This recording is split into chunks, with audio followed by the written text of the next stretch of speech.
जी का कोई पता नहीं है, न जाने कहाँ चले जाते हैं और कोई पता भी नहीं है, न जाने वो कहाँ गए हैं। क्या बताऊं?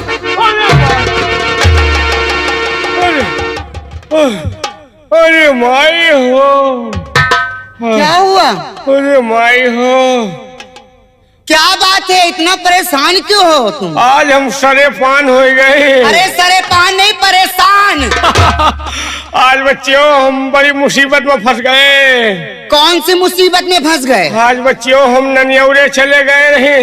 ननियौरे? हाँ बच्चियों। अच्छा। रहीन सुबेरे पहुंच गए। दोपहर का हमारे पप्पा कहीं चले आओ। हाँ। फोन कहीं हम वहाँ से दोपहर में चल दिन बच्चियों। अच्छा। घामे भूखे प्यासे चले आवत रहे, घामे में परेशान हो गए।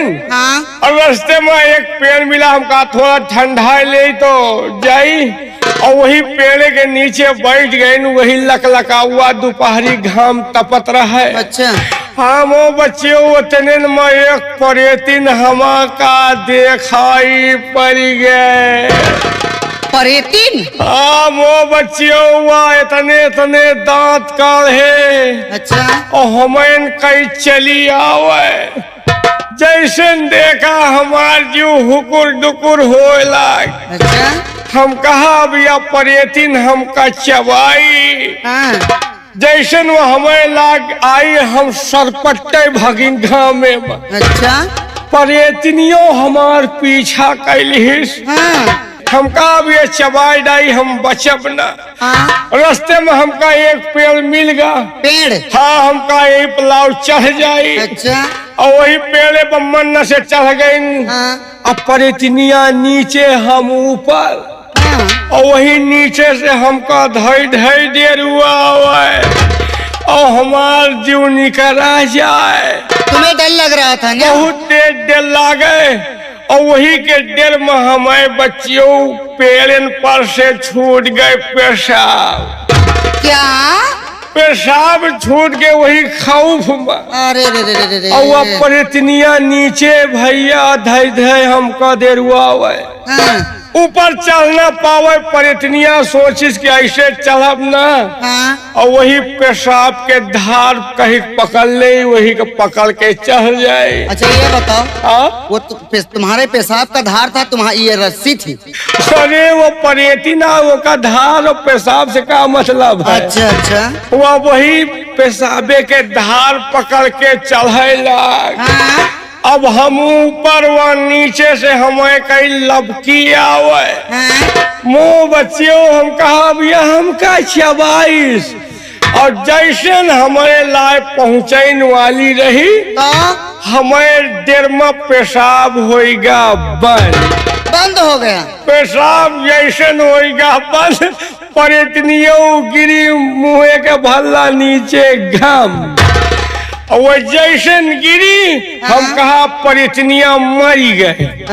तुरंत ऊने न पूना उतरिन पेड़े से भागते तोहरे लाए बच्चियों भागते चले आए रहे। तो इसीलिए परेशान थे क्या? परेशान कैलिस वो परेतिन बच्ची। उससे ये तुमको मैं परेशान कर डालूंगी। तुम तो जिंदी वो चुड़ैल। तो मरी चुड़ैल थी, मैं जिंदी चुड़ैल हूँ। तुम जिंदी चुड़ैल हो। वो तो मरे के बाद चबाई, तुम हमका जिंदन में चबाए था। जब तक खत्म नहीं कर दूंगी तब तक पीछा नहीं छोड़ूंगी। नहीं पीछा छोड़ियो जल्दी, तुम्हें पैसा सनीचर लाग है। कभी हो नहीं सकता। आपको तो पुनीत शर्मा जाने गंगा कैसेट वाले ये बताओ। हाँ। अब यहाँ पर होना क्या चाहिए? होना? हाँ। कोई बढ़िया झटकल हंसो ना, मुस्कियाओ जैसे भाई।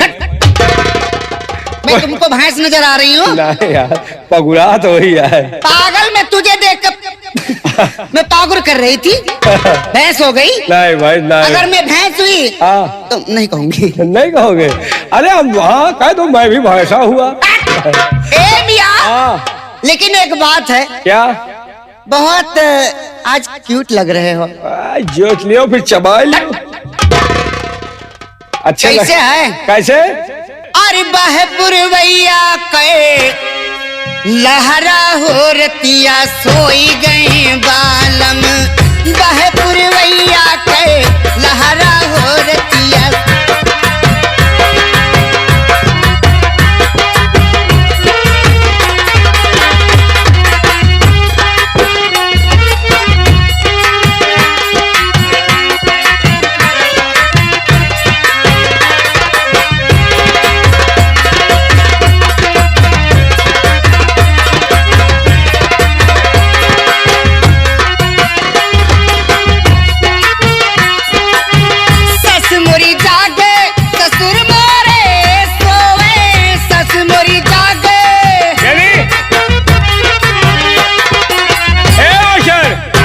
तुहार साथ जागा थी, ससुर सोवत रहन। ससुरो झंडे रहा है। कहे कहे तुहार पतिउ सोवत रहा, सास जागत रहे, ससुरो सोवत रहा। हमका लागत हो के सारे पूरा परिवार खराब रहा। का यार वो तो तुम्हें जान सकत हो। पूरा परिवार सारे के न्यू चल रहा। सस मोरी जागे ससुर मोरे सोवे, सस मोरी जागे ससुर मोरे सोवे। ए मियां अरे रहले, अरे रहले ननदिया के पहरा हो रतिया।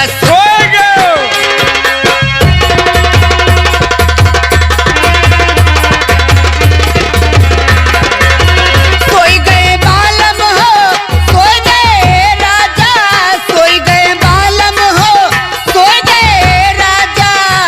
अरे बह पुरवैया के लहरा हो रतिया। सोई गए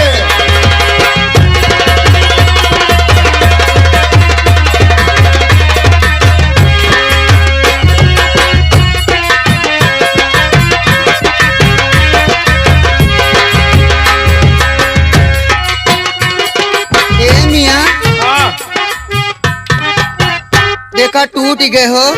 तू जावे करी कैसे जब जब बताई। हाँ सैया टूट गईल कमर कर धनिया ना, सैया टूट गईल कमर कर धनिया ना, करे धनिया ना, करे धनिया ना।